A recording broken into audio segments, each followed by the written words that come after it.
influence of MFR in the medical community is shifting quite quickly.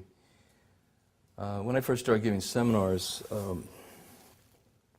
don't think anybody hardly even knew the word at all, you know. I went through severe resistance for quite a while.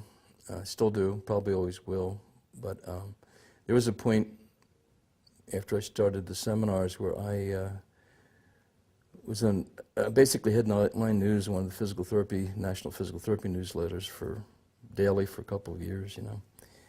And they were calling me every name in the book. People never met me before. A very interesting experience that healthcare professionals acting that way because somebody had different ideas. That was a shock to me, you know. Helping people wasn't that the idea. So we went through massive resistance for quite a long time.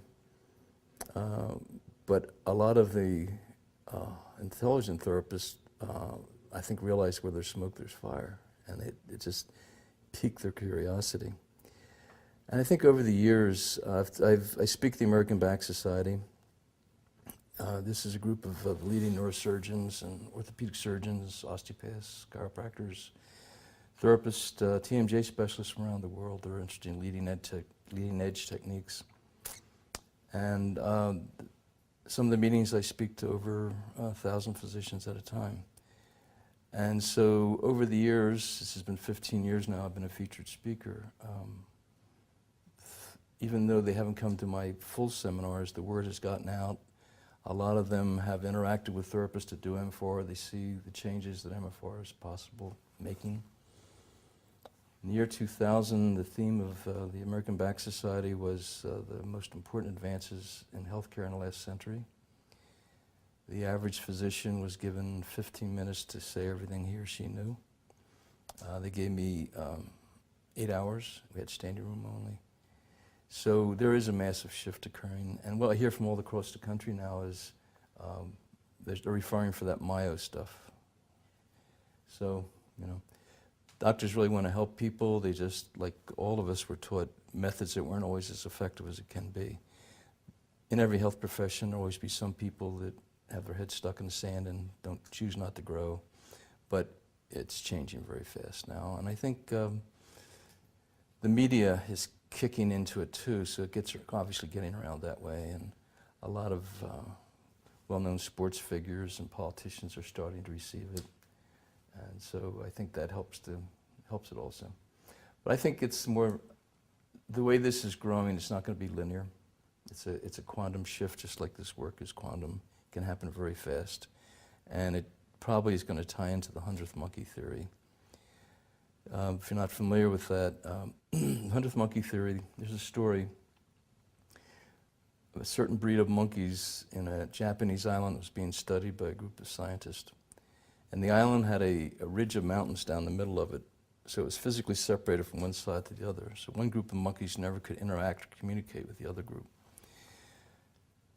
And one day the scientist was watching a monkey, and they ate something like potatoes or something they pulled out of the ground. And one day this monkey dropped her potato and it rolled down a hill and landed in the creek, and the creek washed the dirt off the potato or whatever it was. And I guess she liked the taste, so she kept washing her potato after that. And her brood watched that, and they started washing their potatoes, and after a while the whole little tribe was washing their potatoes before they ate them.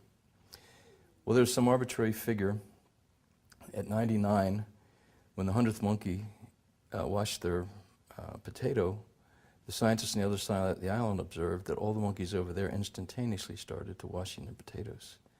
And supposedly around the world, this was also beginning to happen. In more scientific terms, there's a scientist called Rupert Sheldrake, who's a biochemist from Cambridge.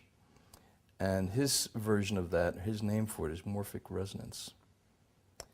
And what that theory is basically stating is that when enough information gets to a certain critical point among a particular group, it becomes available to all. And then I think if you take that further, then that ties back to Ervin Laszlo's book about the Akashic field. There's been a phrase out there for centuries called the Akashic Library, which basically means universal knowledge, which is another word for wisdom. And I think that what myofascial release does as we clear out the ground substance, and I could tell you the Amber story too that would tie into that. But as we clear ourselves out, we now become connected to that universal wisdom, whatever name you choose to put on it. So I think that type of thing is, we're about at the 99th, 98th monkey, and things are really shaking right now.